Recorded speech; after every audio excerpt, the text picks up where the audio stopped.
What's up, guys? Welcome to Daily Dose of Reddit. This is your host, Zach, and today's subreddit is r/IDontWorkHerLady. Alright, this story's called Thank You, Mr. Kilt. So I started reading this sub, and it brought back some events which I thought had long been buried in the dark recesses of my memory. I used to work and own an annual event several years ago, and we had just finished up for the year, and I was finally on the long drive home where a bed and several fuzzy blankets were waiting for me. After almost 5 days of herding cats and volunteers and putting up with the headaches that go with the insanity, I was happy, but drained, as well as slightly thirsty and wanting a small boost of energy. So I pull into a gas station to grab some drinks and snacks for the trip ahead. As I am walking in, I see a car parked outside with an Indiana license plate. This story takes place in Virginia, but I have family from Indiana, so it was an interesting side note. So the first thing I hear as I walk into the store is a Karen asking loudly where the dispenser is. I still don't know how she got 4 syllables out of the 3 letters that make up the word pop. At this point, let's introduce you to our cast. Karen, dressed as only a Karen can be. I think it was her first time leaving the Midwest. Store employee. Look of panic and bewilderment on his face, dressed in a red polo with the red company logo stitched on in black and black pants. Me, exhausted, slowly rebuilding the threads of sanity and decency that I had lost over the weekend, running on about 20% and slowly climbing. I'm wearing my usual clothing when I'm dealing with my event, so I'm wearing an employee blue polo with my event's name in red, as well as my lanyard from the event, and a brown Survivor Utilikilt. Hi to all who know me. As a note, I have 2 different badges attached to my lanyard. One was our event's generic staff badge, and the other was a badge identifying me as the owner of said event. I keep both to not draw too much attention to myself, as people react differently to a generic staffer than an owner. Anyway, back to the story at hand. So after listening to Karen's mangled attempt at the English language, I walk over to where they are talking. Ma'am, I don't know what you are asking for. Starting to look more panicked and terrified. I want to know where the pop dispenser is. The veins in her forehead are starting to show. Sorry to interrupt. I know that this store's layout isn't the best, but you can find the soda machine around the corner just past the restrooms. As I point in the general direction, finally someone who speaks English! And she stomps off. Me to the store employee. Never encountered someone from the Midwest, I see. Pop is their generic term for Coke. He looks relieved and scurries back to the register to assist some people waiting in line. I feel a bit better and continue on my shopping, and sanity and decency levels at 25%. Now, in a happy world, this would be the end of it, but we all know different. I'm now looking through the drink coolers and trying to decide what I want to keep me hydrated on the ride home. I had 2 bottles in my hand and saw another option which looked much better, so I decided to put the ones in my hand back. When Karen comes marching up to me with the storm clouds of an angry category Karen trailing in her wake. There is no upper 10 on the dispenser, and I don't see it anywhere. What kind of store is this anyways? And where is the cherry mash? That lazy boy up there didn't know what I was talking about. I look at her in disbelief. I'm sorry, what? That lazy son of a Burkholdarian just told me he didn't know what cherry mash was. He must be some kind of idiot. Now tell me where the cherry mash is. Sanity and decency levels 15% and dropping. I utter the magic words to Karen. Ma'am, I don't work here. Karen, looking like she's about to turn into the Hulk. Then why in Jesus' name did you help that lazy son of biodegradation earlier? Why are you putting drinks back in the cooler? Sanity and decency levels 5% and plummeting. She now takes her finger and starts jabbing my badge hanging from my chest. I see that you're staff here. She was using a very mocking tone for the word staff. I'm the customer. You need to treat me right. At this point, my sanity and decency levels skipped right past 0 at lupricious speeds, and I now lost it. I'm a large 6'1", 300+ pound person. For those who've met me know I try and be kind and easygoing in my day-to-day life, and I don't like to throw my weight around or try to intimidate anyone without cause. Karen has just succeeded in something that few have been able to do in the past, which is to get me to the point where I'm annoyed. I flip my badge over so that it shows owner, and straightening up and projecting myself at my full size and in a voice which can get several hundred people to stop and listen. Madam, I am an owner. You've caused enough of a headache to everyone in this store. Please apologize to them and leave. And like a 6-year-old who knows they've been busted by the school principal and is awaiting their mother to come pick them up, she mutters a quick and meek "sorry" and bolts out of the store. I take a deep breath and deflate, grab my drinks, and head up to the counter. The poor store employee is looking at me like a deer in headlights. He rings me up and I pay and get ready to walk out of the store. As I get ready to leave, have a good day, sir. Thanks, you too. And cheer up, it only gets worse. Epilogue. A few months later, I'm traveling to a meeting for my event. I stop off at this same store to pick up some drinks. I'm in my kilt, but this time I have one of my t-shirts from my event on. Holy bleep! It's Mr. Kilt! Really? Where? I want to get his autograph. Store manager then proceeds to tell me what happened after I left. It seems that it was only the second day that store employee was trusted with manning the store without someone else being there and was already nervous about it. Our adventure happened with less than an hour to go on his shift. It also turns out that the store manager had walked in behind me and watched the whole thing. Shortly after I left, he went to the back and made sure that he had the security footage saved, as he wanted to watch and laugh about it later. Next thing, he sees that there are now 2 squad cars sitting in his parking lot, and there are now 2 police officers talking to the store employee with Karen standing off to one side. Is there a problem? Yes, Karen here claims that she was assaulted by your employee and the owner of the company.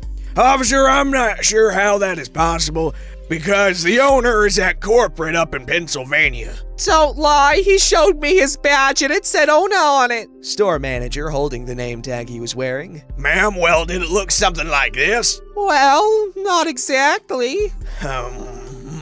If you'd like to follow me, I'll be happy to show you the security footage. Karen watching the footage of when I walked into the store. There, that's him. That's the person who said he was the owner. I highly doubt that he is the owner of this store. I agree. What makes you so sure? First off, he's walking in through the front of the store. Most employees will come in the back. Secondly, if you look at the logo on his shirt, it's for an event that happened last weekend. And finally, ma'am, he's wearing a kilt. At this point, Officer 1 and store manager start chortling. She turns to Officer 2. A what? A kilt, it's a traditional Scottish garment. They get to the point where she is poking me in the chest and my reaction. Ma'am, as you can see on the tape, there was no assault on either store manager or Mr. Kilt's part, and filing a false report is a crime. He turns to store manager. From what we've seen, Karen has assaulted Mr. Kilt. Would you like to press charges on his behalf? Karen then proceeds to spin a web of bullschnozzle. Store manager really doesn't want the hassle, and the officers let her go with a warning. Once they leave and store employee's replacement has arrived, store manager calls him back into his office and discusses the events. Store employee was relieved to know that he did nothing wrong, and that he wasn't gonna get fired over the event. He was then able to handle the job with ease and joked with his boss about having a Mr. Kilt day. Thanks for reading. Notes: 1. For those unaware, in the US there are several generic names for carbonated beverages, and depending on where you grew up is how you refer to it. As for why I was wearing a lanyard and badge in the first place, I was packing up and throwing stuff in my truck for the drive home and it was loose, so I placed it on my neck and forgot about it. 3. Kilts are one of the most wonderful garments one can own. Hey, I'm all for functionally comfortable and stylish clothing. That's why I'm all for the Hawaiian shirt. Keeps you cool, keeps you looking cool, and they're cool. A quote I like to use a lot on this channel is from Gata in that show Dave. The drip ain't on you, it's in you. That could be very inappropriate, I'm just realizing. But it ain't. Also, the best regional term for soft carbonated drinks is pop. Hands down, I'm sorry. Call me a Karen, but it's pop. This story's called, I Used to Work Here, But Not Anymore. So this is a story from 2014, when I was a leasing agent working at an apartment complex. First, some backstory. I happened to work where I lived, and while this may sound convenient, and I guess it wasn't when neighbors realized who I was. It was common for neighbors, one in particular, to knock on my door and demand I fix something or that I take care of something for them, anywhere from fixing their AC to lowering their rent. I'd explain that I'm just a leasing agent. I can't fix crap and have no authority whatsoever. And while I have endless stories of people's stupidity, I was rarely able to do anything other than smile and nod and kiss their feet. Ooh. Eventually, it came to pass that I stopped working there and just became a regular resident of that godforsaken place, which meant I no longer had to be nice. I gotta be honest. I was excited, freaking elated at the prospect of my dip-dookie neighbor knocking on my door late in the evening. I could not wait to tell her to go love herself. Sure enough, one day, about a month or so after I was done working there, I get an aggressive knock on the door and I was actually giddy, but also angry at the same time. I had 2 years worth of leasing agent aggression to get out. Anyway, here's how it went. Excuse me, I put in a work order for my fridge about a month ago. It's making a noise and you need to fix it right now because I can't sleep with that terrible noise. Me, joyous at the prospect of her setting herself up so perfectly. Is that so? Well, again, I cannot fix it. You'll have to call the office tomorrow. In the meantime, how can you hear the fridge over your own bull soup? Excuse me? I'll have you fired for speaking to me like that. How dare you, blah, blah, blah, blah, blah. Good luck, jackass. I don't work there anymore. And for the 1000th time, when I'm not at the office, I can't do jack crap to help you because I'm just a goddamn leasing agent who doesn't fix crap, doesn't have the power to change your rent, and most importantly, doesn't give 2 craps about your fridge being loud when you are the one being obnoxious. So shut the front door and leave me alone. Dumbass neighbor, red and flustered, she tried to cut me off, but I just got louder. Well, I'm definitely calling your boss and having you fired. I can't believe this. She stormed off upstairs. She lived above me, and I heard stomping around and slamming. Bear in mind, she'd been a total schlong to me every time she came over.